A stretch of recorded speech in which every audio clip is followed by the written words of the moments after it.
नमस्कार दोस्तों, आज की यूट्यूब चैनल में आप सभी लोगों का स्वागत है। आज हम बात करते हैं कि होम्योपैथी फिलॉसफी में मियाज क्या होता है और मियाज कितने तरीके के होम्योपैथिक फार्मेसी में होते हैं और इन सब के बारे में संक्षिप्त विवरण हम बताएंगे कि मियाज हमें कैसे इफ़ेक्ट करता है। तो मियाज में होता क्या है, जब रोग का इलाज प्राकृतिक सिद्धांतों के अनुरूप नहीं किया जाता है या किसी भी चिकित्सा पद्धति से रोग को दबा दिया जाता है, तब यही रोग आगे चलकर अपनी पीढ़ी में और अधिक एक उग्र रूप धारण कर लेता है।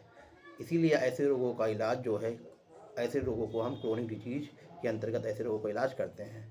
पुराने रोग जो होते हैं, क्रोनिक डिजीज होता है, उसमें कभी कभी होता है कि सिमिलम दवा देने के बाद भी, कॉन्स्टिट्यूशन हो सिमिलम जान देने के बाद भी अगर वो दवा रिस्पांस नहीं कर रही है, वो रोग नहीं सही हो रहा है, तो हमको फीडबैक में उसका मियाज देखने की ज़रूरत पड़ती है कि कैसे इसकी फैमिली हिस्ट्री में क्या सोरा है, क्या साइकोसिस है, क्या सिफिलिस है, या फैमिली हिस्ट्री में कोई कैंसर तो नहीं रहा है, कभी कोई ट्यूबरकुलर तो नहीं रहा है। तो बेसिकली मियाज पे हम लोग फिजिकल हिस्ट्री केमिकल पे जाते हैं।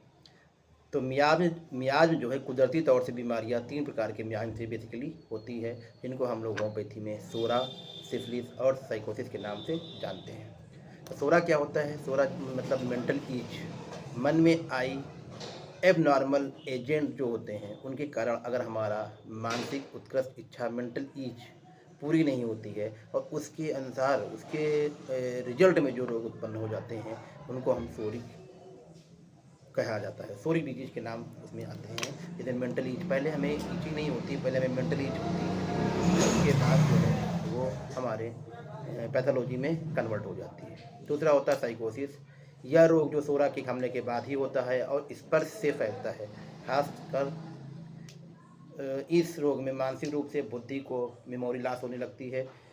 व्यक्ति विशेष में कभी भी कोई इच्छा दब जाती है या उसको डिजायर जो होती है वो सप्रेशन होने लगता है उस बीमारी में। कहीं भी पैथोलॉजी मिलती लगती है, जहाँ पे पैथोलॉजी हमारी डिस्ट्रक्टिव ना जा करके साइकोसिस में जाती है। सिकुड़न जहाँ होता है वहाँ पे हम साइकोसिस देखते हैं। साइकोसिस का एक बहुत बड़ा उदाहरण है कि हमारे शरीर में मस्से आ जाते हैं, मस्से आ जाते हैं, गर्दन में आते हैं, शरीर पे आते हैं, तो ये साइकोसिस एक मस्से का रूप में देखने को मिलता है।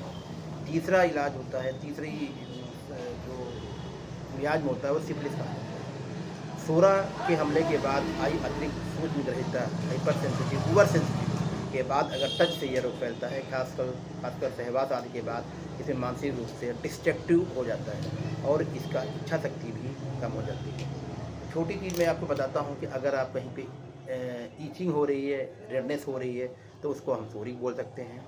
रेडनेस के बाद में कहीं अगर कहीं पे अगर सिकुड़न हो रही है, कंस्ट्रिक्शन हो रहा है, तो वहाँ पे हम उसको साइकोसिस बोल सकते हैं। जैसे रीनल स्टोन जो है, दिस इज साइकोटिक मियाज में आता है। सिफिलिस में जो भी होता है डिस्ट्रक्टिव होता है। जैसे कहीं पे फोड़ा बन गया है, फोड़ा जब तक रेड है तो उसको आप सोरिक बोल सकते हैं। जब थोड़ा सा वो पकने वाला होता है तो उसको साइकोसिस, जब सिकुड़ जाता है तो साइकोसिस बोल सकते हैं। और जब फट जाता है, जब उसमें पस बनना स्टार्ट हो जाता है डिस्ट्रक्टिव लाइन में, तब उसको हम सिफिलिस बोल सकते हैं। तो हर बीमारी, सोरा, साइकोसिस, सिफिलिस, तीनों बीमारियों की तरफ से ये गुजरता है। तो दोस्तों, ये होती हैं। ऐसे ही हमें होम्योपैथी में दवाइयाँ जो हैं वो एंटीसोरिक भी होती है, एंटीसाइकोटिक भी होती है, एंटीसिफिलिटिक भी होती है। एंटीसोरिक दवाइयाँ एग्जाम्पल के तौर पे जैसे सल्फ़र है, कैल्शियम कार्ब है, लाइकोपोडियम है, ये दवाइयाँ जो हैं वो एंटीसोरिक की श्रेणी में आती हैं। साइकोसिस में आपकी थूजा, मिडराइनम और ये आपका नेट्रम सल्फ, ये दवाइयाँ जो होती हैं, और भी बहुत सी सारी दवाइयाँ हैं ये साइकोसिस में आती हैं। सिफिलिस मियाज को कवर करने के लिए जो है वो आपको जैसे मर्साल है, मर्क्यूरी ग्रुप की जो दवाइयाँ होती हैं वो सब इसमें आती हैं, जिनको हम सिफिलिस कहा जाता है।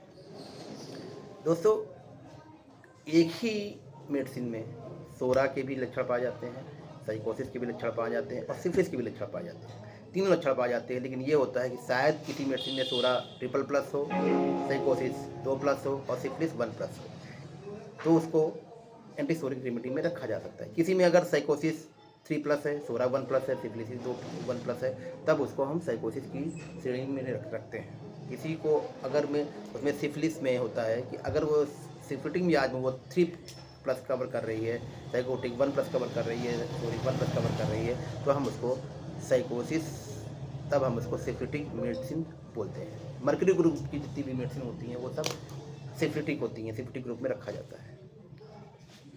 तो इसी तरह दोस्तों हिपरसल, इसी तरह दोस्तों एंटी साइकोटिक, एंटी सिम्फिटिक, ये मियाजमेटिक मेडिसिन होती हैं जो हम लोग उनको देते हैं। कभी कभी अगर होम्योपैथी में ये सब दवाइयाँ इंडिकेटेड रेमेडी, सिमिलम कॉन्स्टिट्यूशनल रेमेडी देने के बाद में भी अगर आराम नहीं मिलता है, तब हम उसकी फैमिली हिस्ट्री में जाने के बाद में इंटरकरेंट रेमेडी या मियाज को कम करने के लिए मेडिसिन देते हैं। इसमें बहुत से होम्योपैथी में नोसोड भी आते हैं। आगे आप देखेंगे, आगे के वीडियो में आप देखेंगे कि एक ट्यूबरकुलर मियाज भी होता है और एक कैंसरस मियाज भी होता है, जिसको फैमिली में कैंसर हिस्ट्री मिलती है और ये ट्यूबरकुलर मियाज मेडिसिन मिलती है। इसी तरह से मियाज के अनुसार हमारी कुछ मेडिसिन भी होती हैं और मियाज में कवर करने के लिए कुछ नोसोड भी पाए जाते हैं।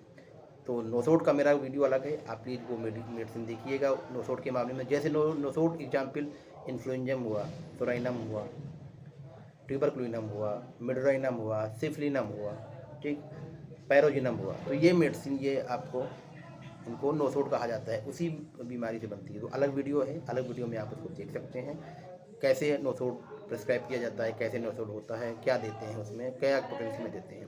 तो आज हमारा वीडियो में सिर्फ ये हम प्रैक्टिस करते हैं कि मियाज कवर हम करते हैं। फिर बताता हूँ मियाज में 3 होते हैं, सोरा, सिफिलिस, साइकोसिस। और ये मेडिसिन जो कवर करती हैं, ज़्यादा कवर करती हैं, उनमें जो है उन्हीं मेडिसिन को antipsoric medicine, anti sycotic medicine, anti syphilitic medicine कहा जाता है।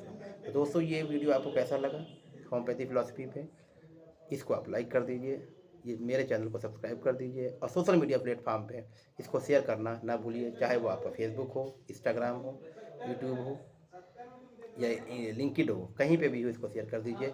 क्योंकि जो होम्योपैथी से रिलेटेड लोग हैं, होम्योपैथी को जो लव प्यार करते हैं, होम्योपैथी से जो इलाज करते हैं, उनको इसकी जानकारी भी होती रहे।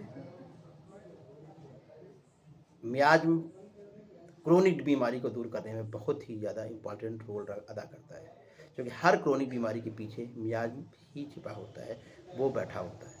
तो कभी कभी होता है कि एंटी मियाजमेटिक देने के बाद भी हमें, सिमिलम मेडिसिन देने के बाद में भी अगर हमें रिस्पांस नहीं मिल रहा है, तो हमको फिर anti miasmatic medicine as a intercurrent remedy देखने के लिए सोचना पड़ेगा। मिलते हैं दोस्तों आगे की वीडियो में, तब तक के लिए नमस्कार। जय होम्योपैथी, जय हनी मैन, जय भारत।